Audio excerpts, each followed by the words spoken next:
saya menambahkan dari apa yang tadi disampaikan Imam Ja'far.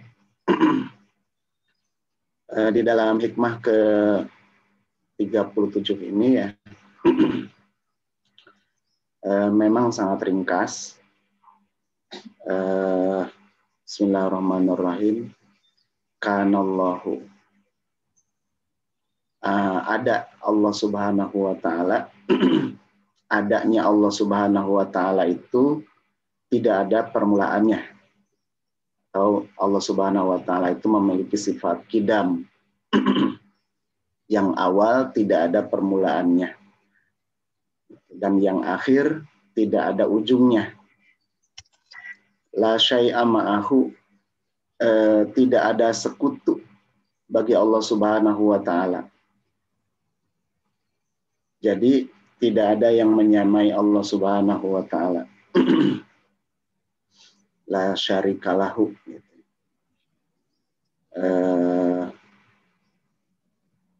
Wa huwa al-an, dan Allah Subhanahu wa Ta'ala yang sekarang alama alaihi kana, atas alama alaihi kana.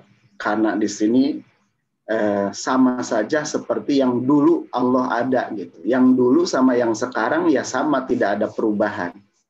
Karena Allah Subhanahu wa Ta'ala itu memiliki sifat baqo gitu. Jadi yang awal tidak ada permulaannya, yang akhir tidak ada ujungnya, tidak ada sekutu bagi Allah Subhanahu wa Ta'ala, dan yang Tuhan yang dulu yang sekarang pun itu tidak berubah, itu saja, yaitu Allah Subhanahu wa Ta'ala yang Maha Esa, tidak berubah dan tidak terkena perubahan gitu. Karena perubahan itu adalah ciptaan dari Allah Subhanahu wa Ta'ala untuk makhluknya.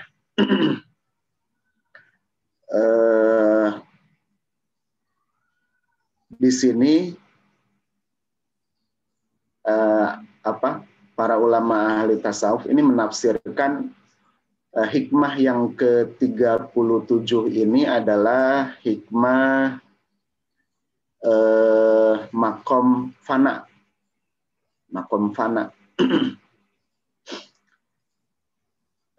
Di mana hanya fokus kepada Allah Subhanahu wa Ta'ala saja. Diibaratkan kalau misalnya ada orang yang ya dia di dalam gedungnya itu sendirian di dalam gedungnya. Di dalam gedung itu diisi berbagai macam peralatan gitu. Bahkan ada patung gitu ya. Mungkin di situ juga ada robot gitu. Tapi di situ dia sendiri gitu di dalam gedung itu. Ketika dia ditanya siapa yang berada di situ gitu, maka dia akan menjawab hanya sendiri gitu, saya saja gitu.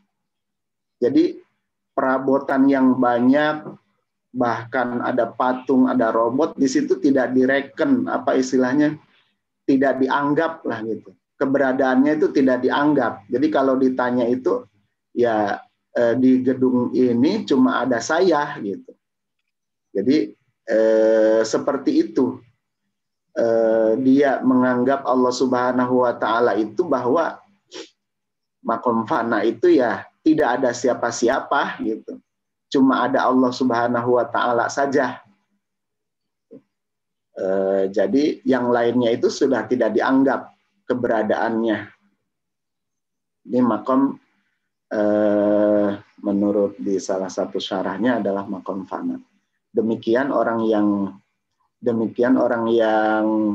berada di makom fana ini merasa bahwa tidak ada siapa-siapa, yang ada hanya Allah Subhanahu wa Ta'ala. Karena ibarat tadi ya, diibaratkan di dalam gedung itu hanya ada dia saja gitu. Jadi kalau ditanya, kalau misalnya di dalam gedung ada mesin, ada apa, itu tidak dianggap. Jadi kalau ditanya ada siapa di situ, ada saya saja gitu, sendirian. Nah itu. Jadi di alam dunia ini semuanya tidak dianggap karena semuanya adalah makhluk, yang ada hanya Allah Subhanahu wa Ta'ala saja. Demikian mungkin tambahan dari saya, mungkin dari mamang-mamang yang lain yang sudah membaca syarah dari penjelasan yang lain. Terima kasih. Assalamualaikum warahmatullahi wabarakatuh.